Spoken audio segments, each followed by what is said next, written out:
Le peuple noir m'attend pour les élections des hauts sièges, l'ouverture des jeux et des fêtes de la moisson.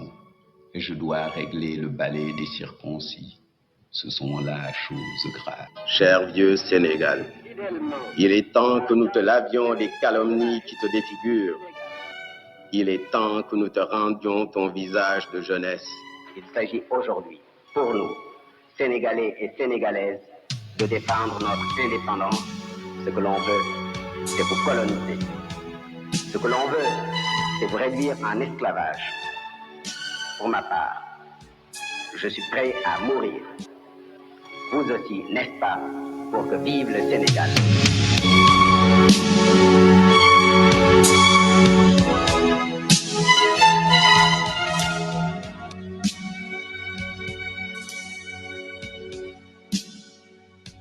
En septembre 1948, Senghor dépose un livre sur la table des presses universitaires de France, Anthologie de la nouvelle poésie nègre et malgache de langue française. Il n'y voit pas un recueil, mais un manifeste. Il sélectionne 16 poètes, 16 voix de colère, d'orgueil et de douleur, 10 Antillais et Haïtiens, dont les tonitruants Césaire et Damas, 3 Malgaches, 3 Africains dont lui-même. Il les introduit un à un, comme un prêtre dans la nef.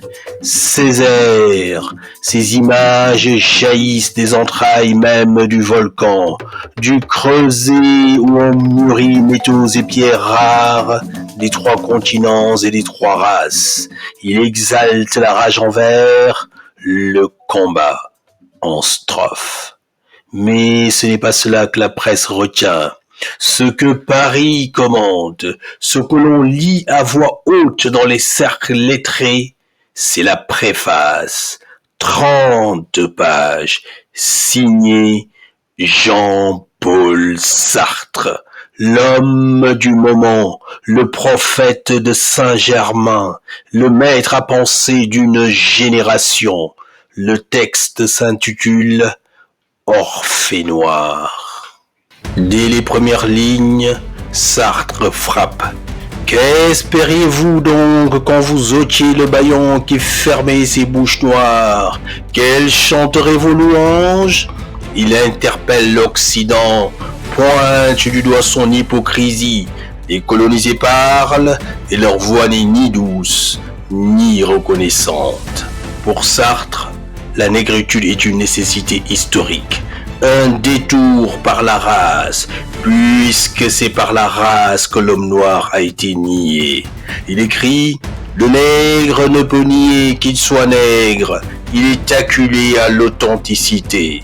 L'identité noire devient alors une arme de reconquête, et cette reconquête s'écrit naturellement en poésie. Mais pas une poésie pour les salons, Sartre prévient. Ces poèmes n'ont pas été écrits pour nous les blancs, et les révolutionnaires, elles n'ornent pas, elles dérangent, elles n'apaisent pas, elles renversent. Pourtant Sartre n'en reste pas là. Il poursuit. Selon lui, la négritude n'est qu'un moment, une phase dialectique, une marche vers un universel avenir. Il écrit comme un oracle, la négritude est pour se détruire, et les passages et non aboutissements. Cette phrase-là, Senghor la lit en silence. Elle le blesse. Mais ailleurs, dans Peau noire, masque blanc, Frantz Fanon, jeune psychiatre martiniquais, bondit. Il lit Sartre, s'enflamme, s'indigne. Il lui reproche de réduire l'identité noire en instrument transitoire, de refuser à la négritude sa pleine valeur culturelle, sa profondeur propre. Et pourtant, ironie de l'histoire, c'est à ce même Sartre qu'il confiera quelques années plus tard la préface des damnés de la terre. Senghor, lui, se tait. Il voit plus loin.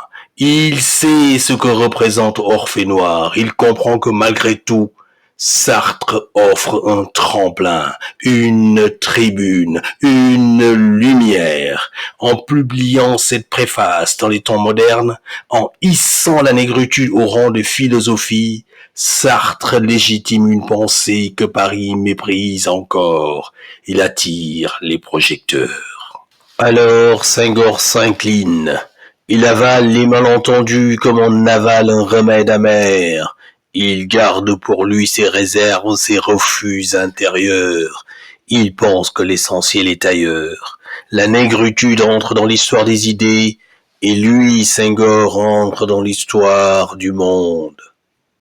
Dans un dernier murmure, Sartre écrit « Nous voilà finis. Nos victoires, le ventre en l'air, laissent voir leurs entrailles, notre défaite secrète. C'est un adieu à l'Occident triomphant, une prémonition de l'effondrement. Oui, la décolonisation approche, elle est lente, rugueuse, incertaine. Senghor, crayon à la main, y songe, y travaille, avec patience, avec ferveur, avec méthode, mais avec inquiétude.